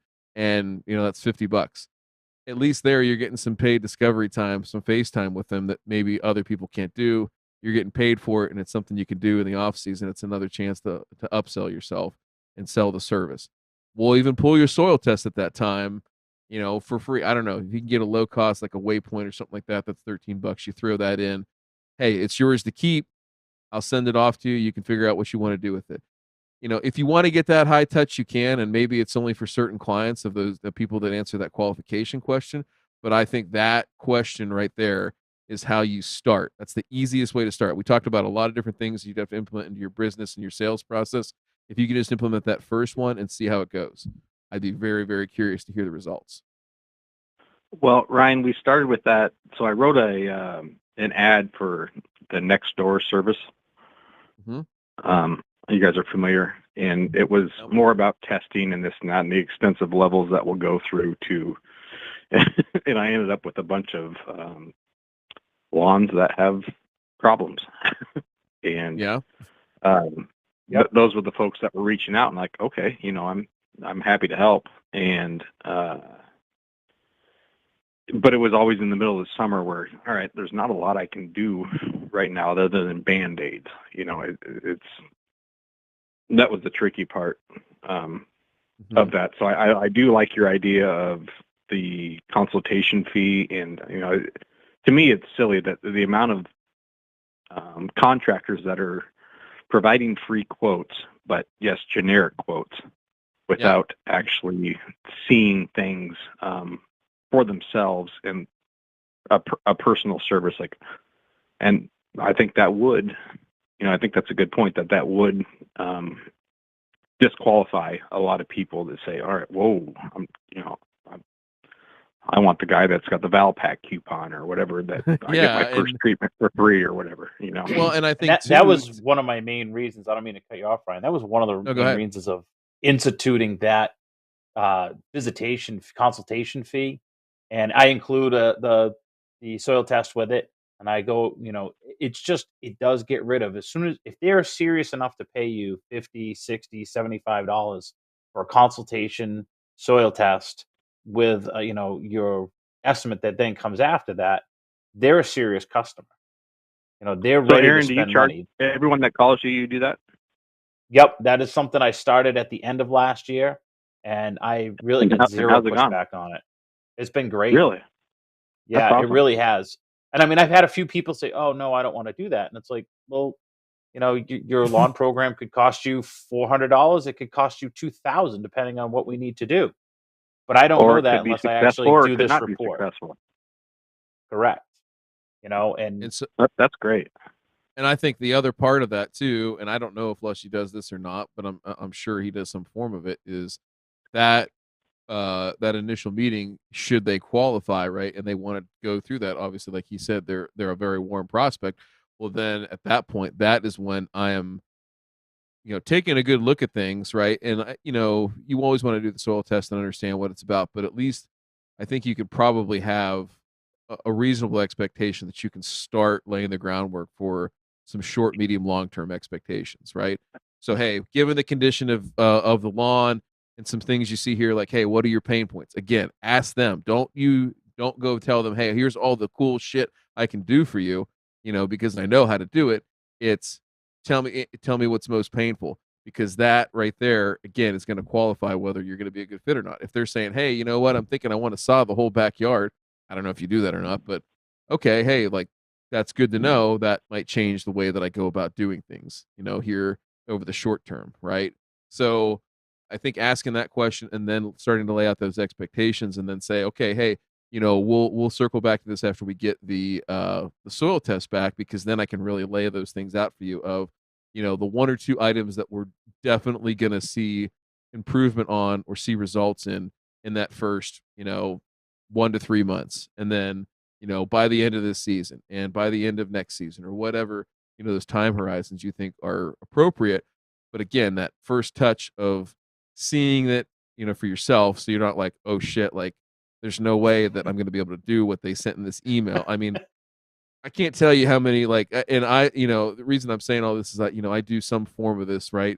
In consulting and the qualification process. But yeah, you like, early on would get so many emails of, oh, I think it just needs a little tune up here. It's like, bro, like you're tearing the whole engine out, and there's going to be screws and cups all over the garage. Like it's bad. Like it's bad. Not good at all. Yeah. Right. Where Ray is ready to bring the bulldozers and the barges of sand in, straight off the ocean. Those are some of the ones I see. So I think incorporating, those three elements into your sales process, I would be very interested to see how it goes. So number one is the qualification question. What's the most important thing to you as a customer? Price, environmental concerns, or you can make whatever you Quality. want, but quality, right? Overall quality. And so you do that, you see how that process goes, and then, hey, our process is, we do whatever the number is, 65, $75, figure out what it is for you to send in a soil test and say, hey, we soil test every lawn. We visit with each customer for, 30 minutes, whatever's appropriate, look around, kind of get our thoughts. And then we gather that and we present you a plan along with the quote of, what the expectations would be for this lawn and how we're going to treat it. So I think if you can do those things, I mean, it really sets the table for you. If you've done all those things, you probably have a good customer, somebody that you're going to want to work with, right? Not some shit bag that you have to chase down for money, or that you hate showing up to their house and then you do a Matt Martin and 4X their I don't yard deal with with those people nitrogen. I no longer will deal with those people, and it's There you go. Well, we're gonna make them even But better. there was a customer that had like a 30% magnesium or something. Every summer their backyard died out and was full of nutsedge. Like, yep. Okay. There you have it.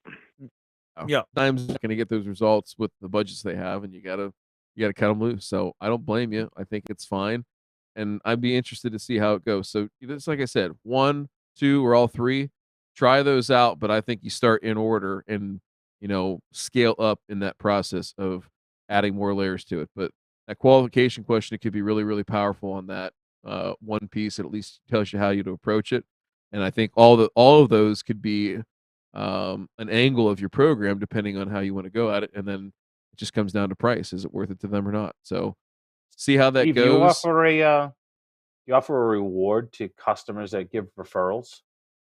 So if you have customer A, which is your, the customer you want, and you say, hey, you get me a referral, and someone signs up for the year, do you offer them any type of, I don't have anything rigid. Yep. But yes, I do. So I give people $50, whether it be, a gift card or cash or, whatever it might be. And I will even send that out in an email. Hey, we're always looking to sign on quality customers like yourself. If you could please, if you're happy with what you're doing, please refer us. And if they're going to refer you, they're also a customer that's going to stick around as well, because they're not going to put their name out there and then just drop you next year. You know that that's a good customer, and you're going to get that similar clientele. Yeah. No, I appreciate absolutely. That is like something that I do too, where if anything, what typically happens with me is people know to talk with me if they are looking for different results, basically. different results from what they typically get. I mean, that's when they come see me, and unfortunately, I get all the problem children lawns. Exactly. Okay, that's just I've come to accept it. I get all the problem children because if the lawn were simple and non-complicated to deal with, any old idiot could do it. Okay, any old idiot could do it. But So Ray, what's your most common thing that you see as far as complications in Hawaii? Do you have one? I mostly see nematode issues. And the nematode issue is the core issue that then causes issues with diseases and weeds. And what's your soil type there, for the most part? It is clay with a high salt content. Oh. Okay. It's clay with a high salt content, but the core issue that I've found is the actual problem with the grass is nematodes. That's what's causing everything else. And the reason why I mention this is because unless a core issue is addressed, you're simply performing hospice care.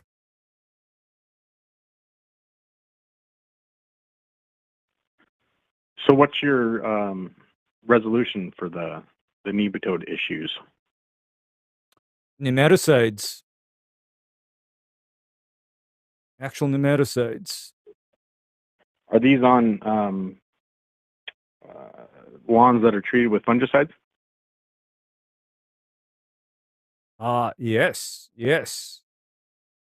Nematode control becomes part of the program for a lawn that is disease susceptible. Gotcha. Because a lawn that is extremely disease susceptible, I suspect as having nematodes. There's a good book, I'm reading it right now, by Meldon Sheldrake. If I'm getting off topic, you can stop me. But it's about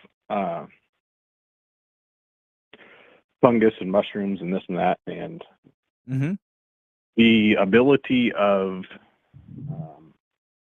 mycelium to pretty much throw a loop around nematodes, and they digest them. They're actively eating them. That works only in some cases. And I'm familiar with this school of thought that says that you can supposedly manipulate the soil microbiome. However, nothing is for certain regarding that manipulation. In other words, to this day, nobody in the turf industry or ag industry has been able to say you do A and B happens to the soil microbiome at this rate, at this scale, this much, etc. It's all a crapshoot. So, Ray, have you heard of? Sorry, go ahead. So I don't delve into that. I simply don't delve into that. Biome Makers, the bee crop. It's a soil microbiome test. That's the very thing that I stay away from. Because really? Okay. To me, why is that? To me, all of that soil biological stuff is like homeopathy and crystals and essential oils. I don't like it. Not at all. But if they were able to, you don't believe that they can isolate it, or what? I'm new to this and I'm just learning about it, so I'm asking your opinion. I value your opinion. Okay, what I don't believe is, I don't believe that most people understand enough to be able to produce a predictable and scalable response to any input or alteration intended to affect the soil microbiome. In any way, or gene transfer? In any way. Or just in any way possible? In any way possible. Yeah. Okay. It's not, it's just too many unintended effects. Too many unintended effects. That's how I'd place it. And for example, the hot subject has been adding biochar or organic matter to soil. But as I've dissected on the show, adding a lot of organic material to soil then alters nutrient response in ways that are not necessarily desirable.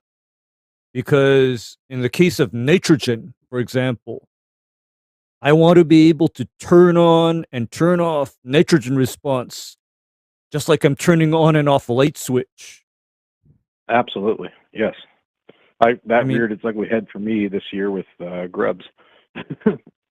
Oh, okay. We had that.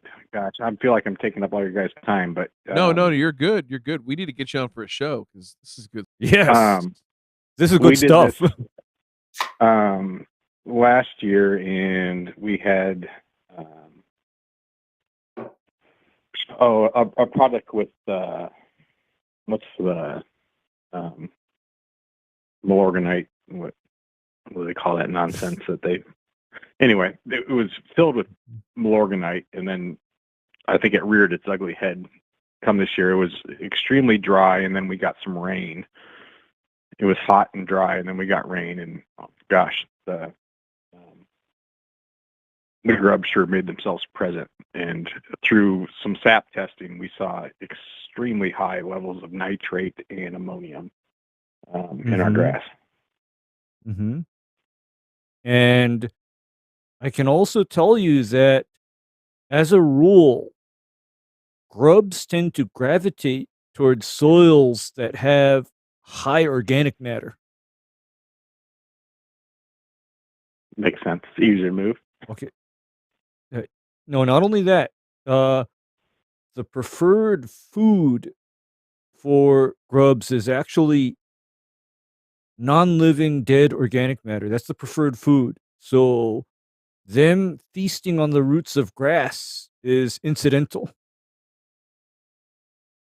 It's very incidental, but then the high organic matter serves as an attractant for the egg-laying beetles to the area in general, because that's their preferred food source. They want a nice place to live. Yeah, they want a good pad. They want a nice crib. So, I kind of wow. Yeah. I mean, I want MTV everybody cribs with to grubs. Yeah, because I want everybody to get the idea that let's increase our soil organic matter content, and let's also keep in mind your nutrient response gets unpredictable, and you may or may not have additional disease and insect problems as a result of that. And I also have bad experiences with high organic matter just aggravating diseases as well. Just making it way Do you recall worse. which ones in particular? Large patch. Okay. That's like the thing that I worry about. And in fact, I got a call from somebody earlier this week that got hit by large patch, and Ryan, I essentially just pronounced his lawn dead. And I gave him a little bit of a scolding. And I gave him a little bit of a scolding too. I'll tell you, that could be something. That could be something. Is instead of yard signs and everything like we talked about with the middle finger, on burn return. I maybe for the lawns like that, we should get you toe tags so you can put a toe tag. Ah. Like a lawn medic. CPR. Yeah. He's the green doc and he's also the green corner. So the green corner, yeah. Yeah. Is large and patch actually- is that related to summer patch with Ryan? I asked you about this the other night, but Okay. I think that summer patch is related to manganese. Is large patch related to that as well? Yes, way related, because Okay. with me, I start to incorporate high manganese into fertilizer programs. And oh, by the way, I almost never see a lot of large patch happening in these pockets of soil on the island that have very high manganese levels. I always see more large patch in soils that are 1, alkaline, 2, salty, and number 3, low in manganese. So So they're yeah, oxidized. I mean, That's the issue. yeah. part of it. So, and that's something you see too with summer patch, high pH, low manganese recipe for summer patch for sure. So Mhm. that summer patch is a very difficult one to sell the application for because you got to put it down when your 2-inch up soil temperatures are like 65, for 3 consistent days or 3 consecutive days rather. And the lawn looks fine at the time, and the lawn doesn't look just- like it's diseased. Yeah, so like not only is it just the workflow piece of like actually getting out there and doing it at the right time, which is critical, then you got to get it watered in like as quick as you possibly can, which can also be a challenge. And then you got to tell the customer, "Hey, guess what? I'm going to bill you whatever, $150 or $200 or whatever it ends up being for something that might not show up at all, but if it does, it's not going to be for like 3 more months. So I'll take that $200 whenever you get a chance." Like that's it just blows people's mind when you start talking to them about stuff like that in a lawn care. The center. other odd part of that, Ryan, is that I usually only see it in lawns that have been tall and then mowed short. So they've been shocked. Yeah. I don't know if that makes a That's- thing that's for the- you, but There's I mean, a it's a stress root- it's a- factor. Yeah, I mean like within the same season? yes. Yeah, I mean that totally makes sense. I mean, so again, you're always sacrificing top growth for root growth or vice versa, right? So, that's one of the reasons, we talk about with I've talked to Ryan Knorr a bunch about it on our podcast about, just pick a height and stick with it, and particularly for that reason during summer stress period that you start messing around with heights, right? High or low, right? So let's just say I go the other way. Let's say I go high, right? And I want to go from 2 to 3 inches. Yeah, you're helping it out by creating more leaf area for photosynthetic activity to occur. You should get more recovery, things like that. But to grow all that biomass, to increase your biomass 33% more on that plant, it's taking carbohydrates away from roots, right? And shortening roots at a very perilous time for that to take place. Same thing goes for when you go the other direction, when you mow it too low, right? You're reducing the photosynthetic area of that plant by however much percent, right? And so now the plant has compromised root system, has no or very little photosynthetic area for it to reproduce sugars to go down into the roots. And oh, by the way, soil temperatures are probably somewhere in the 80s or north of that at that time. And who knows what the moisture situation is. So not a good idea. Again, pick one height, stick with it. You're not going to hurt anything. All this monkeying around stuff, and I'm not saying for you, I'm just saying in general, right? All the monkeying around with mowing heights is just funny business. I mean, it's dumb.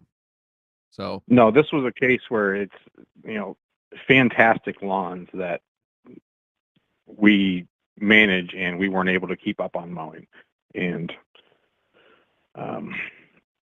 showed up, and we had to take a 6-inch down to 3.5 inch or whatever to make the customer happy, and that's where we would see, a month or two later, we would see, I get a picture from their upstairs window that, what are these circles in our yard?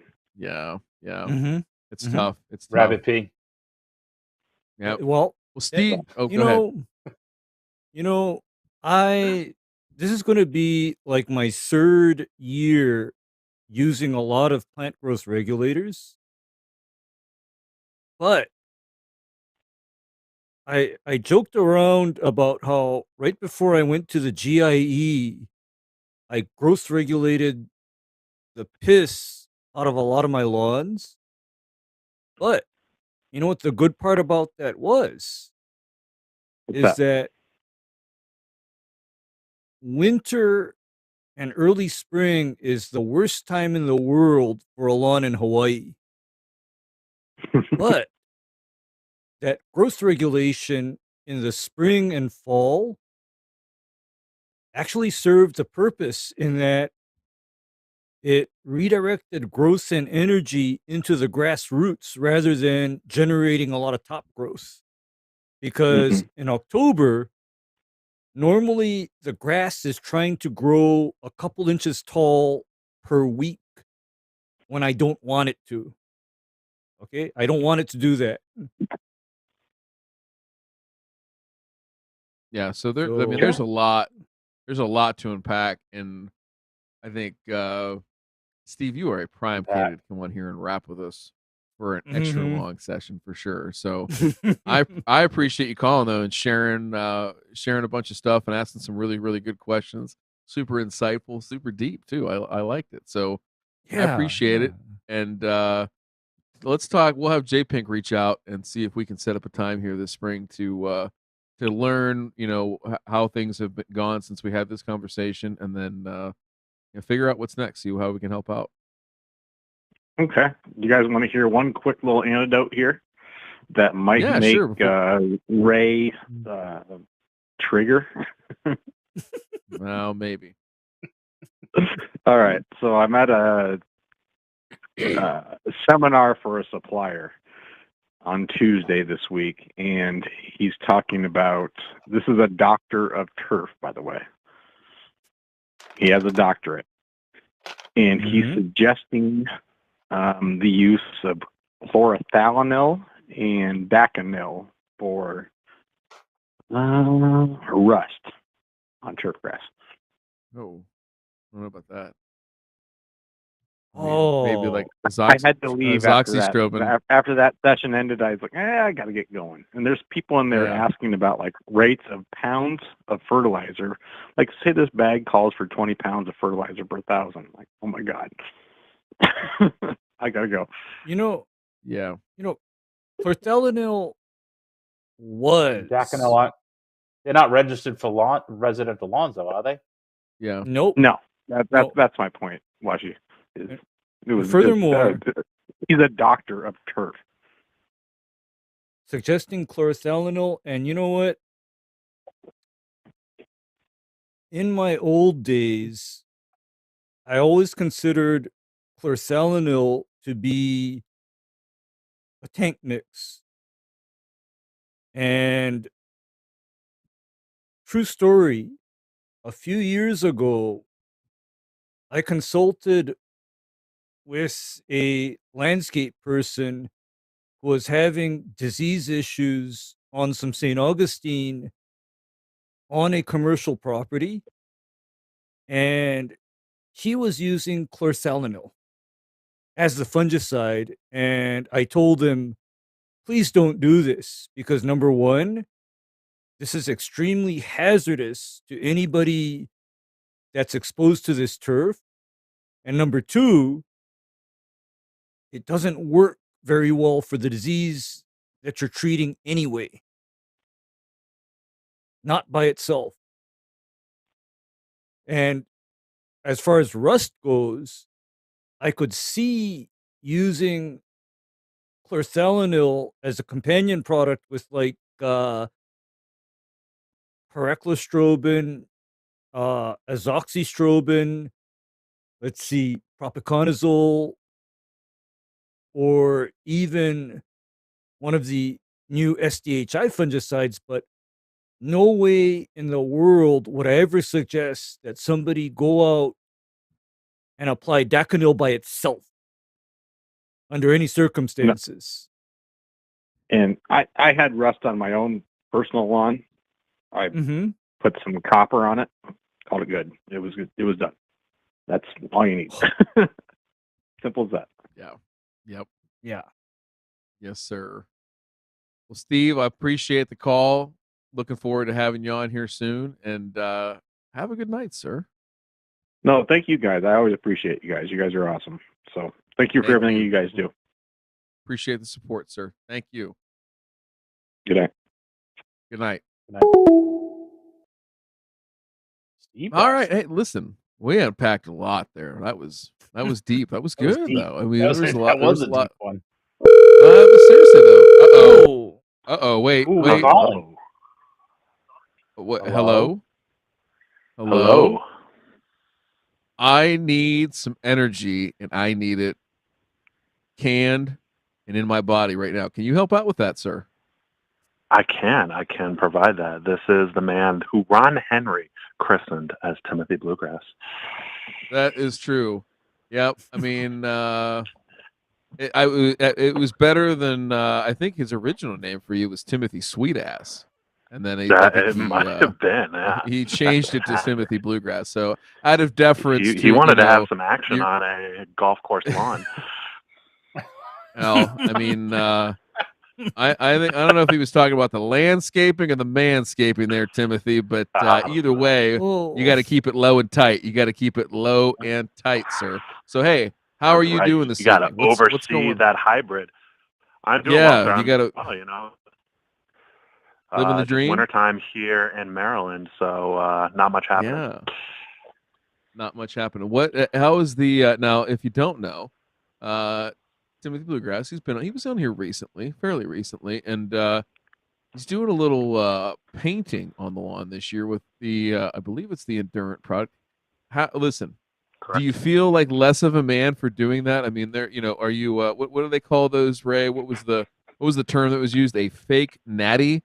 I don't even know what the hell that was. I had to look that. Yeah, I had to look that up. What do you feel that way, Tim? I can't say that I do, sir. I know Alan Hain is very, very upset about people painting their lawns, but mine doesn't look too real right now. I don't know if you caught that the other day in the Discord, sir, but my 8 ounce per gallon ratio was, let's say, a little heavy. It is approaching black in color, so it's wow. Yeah, it's a little dark, Yeah, if there's dark, this would be somewhere around quadruple dark, let's say. Quintuple dark, yeah. We literally couldn't fit any more iron in the bag to make it as dark as it possibly can be. Exactly. No head level that could give this level of color. So no, yeah, it's a little heavy, but honestly, it rained today. Jokes aside, it rained today, and that helped a lot. So that kind of evened things out. Rain seems to have a weird interaction with paint, at least in my experience, where things that look very uneven suddenly become a little more even, and the color diluted a little bit as well, which is in this case a good thing. But yeah, I still need to work on my rate. I don't think I'll have another application time this season, but next season for sure I need to work on really dialing in my rate. And the neighbor's poodle's the same shade as Ryan's microphone. Listen. That's just collateral damage, Leshy, and that poodle should know better to come into Timothy Bluegrass. Come barking in this yard. I mean, I'll with say this, all Leshy, Go ahead.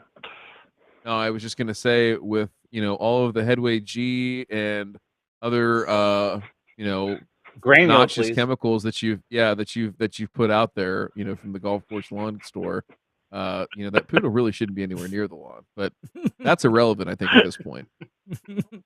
I'll say this is that I can't think the name of the product off the top of my head. You'll remember it, but the additional stabilizer product. What's that called from Endurance? The spray and stay. Yeah, the spray and stay. I knew it had it seems like something like Billy Mays would be pushing or something like that, but it actually worked really well. And I found, so my dog sounds like your lawn looks like Billy Mays's. Yeah. I was gonna say, my well, dog has the white paws. I let him run across it without issue. no issues. See, Yeah, now, no issues at all. So, yeah. That does sound like something Billy Mays would sell if he were still alive here and hadn't pushed a line of coke through his nose right before he had a massive heart attack. God rest his Don't soul. judge a man. I don't. I'm not judging. I'm just saying how it happened. I mean, listen. If we want to sit here and talk about, we should have a whole show dedicated to celebrity deaths. One of my favorite, Elvis dying on the can. I mean, there you go. What better way to go? What better way to go? I mean, there's Sonny a couple Bono better ways. skiing into a tree. Yeah, that was a weird one. Yeah, that was like one where he Was was pushed? playing. That was a strange one. No. He was playing football on skis. They were like throwing like down the hill. They're throwing the ball back and forth. Yep. Yeah. That doesn't seem like a good idea. Yeah. So anyhow, It's rather unsafe. It does. So what else is on So your Ryan, mind, I feel like Timothy Bluegrass? Yeah, I feel like all of the questions tonight have been very practical, and sticking with my personal brand, I want to go completely impractical and theoretical here. So Please. Here's my question: that when we think about turfgrass management, at least in anything that's on native soil, I feel like the SOP, and you guys talk about it all the time, is soil test and then nutrients based on that soil test. But I think one thing that I guess steers away from is something that's discussed a lot in the gardening world, and that is when growing plants in soilless medium or in soils with very low CEC, is there an ideal NPK ratio for all plants, or are there different NPK ratios for individual plants? And if it is the latter, how come when you look at, say, like tomato fertilizers or something like that, there's absolutely no agreement on NPK ratios? They're all over the place, even for tomato fertilizers, and that's just one plant. That's not even getting into, the millions of others. It's a great question, and Buy so I'll my shit. Well, I think so. Supergreens I'll buy say my that shit. there's definitely narratives that go along with different products about why this one works better than the next, and hey, we've formulated this high phosphorus product because that's what all your tomatoes need. Blah blah blah blah blah blah blah. So I will say this in turf, right? And I'll see if I can dig this up real quick. Actually, when Ray talks, I'll pull up my handy dandy textbook here that I love to. Yeah, I mean, I feel like the reference. debate is between the 3-1-2 people and then the people that say that each plant needs its own. And then, I mean, especially I feel like this, I was going to ask Matt about it, frankly, in the context of cannabis. Like there you get, flowering, budding, vegetative. I mean, you have different fert ratios for, 16 different stages of one plant. And again, that's one of millions. So, the 3-1-2 thing comes basically what they're trying to mimic essentially is the percent dry weight of each of those nutrients that's in the plant, right? So if you do a tissue test, what you should theoretically be, now theoretically we should have something like 4 to 6% nitrogen. Now 6% is like at the top range. You will be hard pressed to find warm or cool season turf that is anywhere close to approaching 6% nitrogen, right? Unless it's just egregiously overfed, right? Absolutely juiced up, and you do it right at that time. Because again, the reason we don't soil test nitrogen because it fluctuates too much, right, for us to get a real good handle on it. Same thing with Ryan. I feel like testing, there's a gentleman named Nick who might have Bermuda grass that is, upwards of 20% nitrogen. It could be. He's actually, the clippings are actually more juice than the fertilizer they put down. That very well could be. So that is definitely something that people have marketed to. Now on the low CEC side, right? So particularly like when you look at potassium, right, in a low CEC situation, it's going to want to leach very readily, right? And so a lot of what was preached for a long, long time, particularly like in sand-based medias, was that, hey, you need to be up there like 1-to-1 N to K or even 1-to-2 N to K, and just to keep up, because of the leaching that's going to take place, especially if you're in a very rainy climate. And so what's been found, though, is that there really is very little true plant response to K. And really, what we found with all of these nutrients is that's why MLSN has come on board. And now, when you're starting to ground test some of these numbers, it's actually starting to check out in terms of what they're seeing in terms of the ground tested data where again we thought that potassium level, or excuse me, phosphorus levels, right, were needed to be somewhere in the 40s to 50 parts per million on oleic 3, maybe even higher in some cases in terms of recommendations.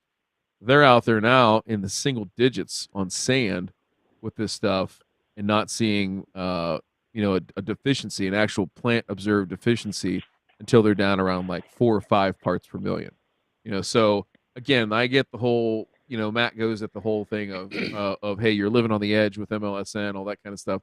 I say it's just use it as the floor, right? And understand what you're taking away from that system, either through clipping removal and or nutrient use by using the growth potential model. So keeping it theoretical is that, why are other plants, or are other plants different? I don't know enough about other plants. I'm a monocot guy. I stick to grasses. Okay. Here's Dabble what I into can the tell reeds and you. sedges a little bit. Go ahead. Here's what I can tell you is that for the most part, I ignore all of the exotic ratios that they promote for plants, because I have some dealings with ornamentals on soilless or low soil media, and you know what? You know what those plants respond the best to? Good old 111 with chelated micronutrients. Sure. That's what they respond the best to. I mean, forget all of this plant needs this flowering fertilizer, this plant needs, etc. Because at the end of the day, the plant is going to take up what it needs, provided you provide it. If you don't provide it, it's not going to take it up, and then you're going to be in a deficiency situation. And when you're in a deficiency situation, you'll see that in terms of lack of flowering, slow growth, and just a world of problems. So I don't count in too much to the really exotic formulations. Of course, there are times and instances where it has been demonstrated and proven, for example, that a plant doesn't need that much phosphorus. And in that case, we start to look at, for example, 212 or 31, even 311, if it's a highly foliage oriented plant that just doesn't need a whole lot of phosphorus or potassium. We just, okay, you want nitrogen, you get nitrogen then. Provide what's wanted. Right, that we makes keep sense. it simple. We just keep it simple. Sure. And that's kind of why that Peter's triple 20, I suspect that is one of the most widely used fertilizers in the nursery and greenhouse industry. Definitely. Sure. Everybody does it because it works. Makes sense. Yeah. Can I ask one more quick unrelated question, gentlemen, if I can? Sure. Sure. What is a silicon surfactant in the context of turf grass, and what would its use be, and why are they so much more expensive than NIS or MSO? Ooh, good question. So, organosilicone surfactants, right? Exactly. They can be highly effective in a number of situations, particularly where you want the spray material to dry fairly quickly, more quickly than you would have with a non-ionic surfactant. Okay. So, pluses, minuses, depending on what type of material you're spraying, right, or product you're spraying, that can be advantageous, right? And the other part would be obviously weather. There's some benefit there of, getting it in the plant quicker and things like that. But Ray, let you lay out your use cases for an organosilicone versus a non-ionic surfactant. Where are you using one versus the other, and vice versa? Okay. I will use organosilicone products for chemistries that want wetting and spreading and can benefit from rapid drying. And believe it or not, the products that benefit from this kind of action are the pyrethroids and the contact fungicides. Right. However, here's where an organosilicone surfactant will actually hurt you. It will hurt you with glyphosate. It will hurt you with sulfonylurea herbicides. And it will hurt you with quinclorac. Okay. Because here's the flip side or the downside of your spray drying rapidly on the plant. The time that your spray solution is still wet on the plant is more time for that plant to actually absorb active ingredient. So okay, that makes sense. If your spray you spray it on and a minute later it's just dry, that is that much less time for certain active ingredients to go into the plant and do what they need to do. Like, for example, take something like quinclorac. Quinclorac is a herbicide that takes a while to be absorbed into the weed. So that is why you use something like the methylated seed oil, because the methylated seed oil dries relatively slowly and it acts as a co-solvent for that quinclorac product to help it get into the weeds a lot easier and a lot better. So that is, a use case where I would rather use something other than an organosilicone. Conversely, if I were using, say, straight bifenthrin as an insecticide on trees and shrubs, my go-to would be an organosilicone surfactant, because the deal with bifenthrin, for example, is if it doesn't touch it and wet it, it doesn't kill it. And that's just how bifenthrin works. So I would rather have a high-performing organosilicone surfactant in that case, because, when I'm spraying plants, I'm constantly evaluating what that spray pattern looks like on the leaves. And there have been times when I've literally stopped, turned around, and readjusted the surfactant mix because I didn't like what I see. Okay. Okay. Gentlemen, I appreciate it very much. Oh, sorry, I didn't mean to cut you off, Ray. I wasn't sure if you were finished. No, we appreciate you. We're done. Yeah, we appreciate you, Timmy. Thank you. As always, gentlemen, I will hang up and wait for the next one.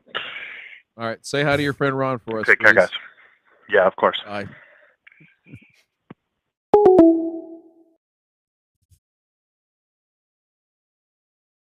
Well, how about some? Hey, we've had some pretty damn good calls. So, hey, listen. I think so. We are at 10 after 11. Oh, man. I think it's going to be time to wrap. I think it's going to be time to wrap this one up. And listen, I think here's what I want to do. I know Matt's been sick the last couple times here, or a couple of the 2-3 times. I want to give him a chance to catch up. We are going to postpone the after show and do an extended after show next Thursday, because I have the 3 videos I have for tonight. I'm actually I'm kind of bummed out. I feel bad that he's sick, but at the same time, there are some videos that are totally triggering, and I absolutely have to see his reaction, and I want to wait for it. So I hate to keep you all in suspense, but I promise you that this will be so worth it come next week, because we'll probably try and pound through probably 6 videos. I'm sure I'll have 3 other banging contestants for next week. So let Mr. Martin get his feet back under him.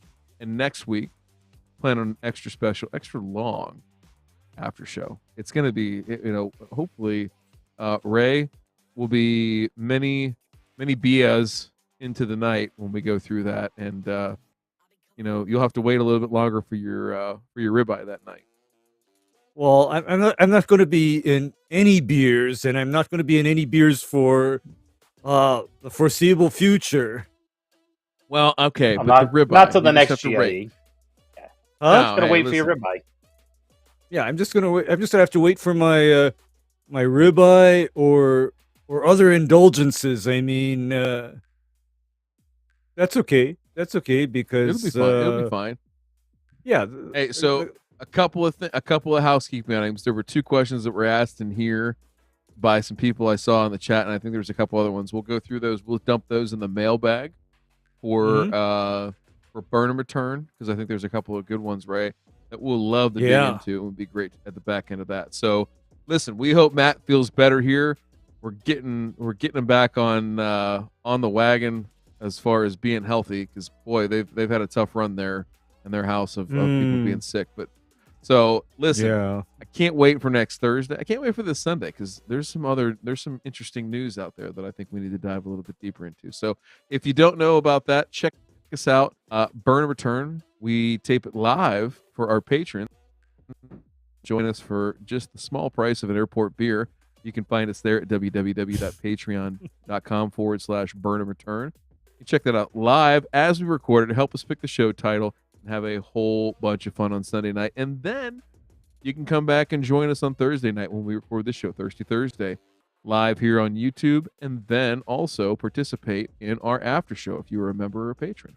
So please enjoy. Have a great week. Everybody stay dry. Everybody stay warm. And we'll see you on the next one.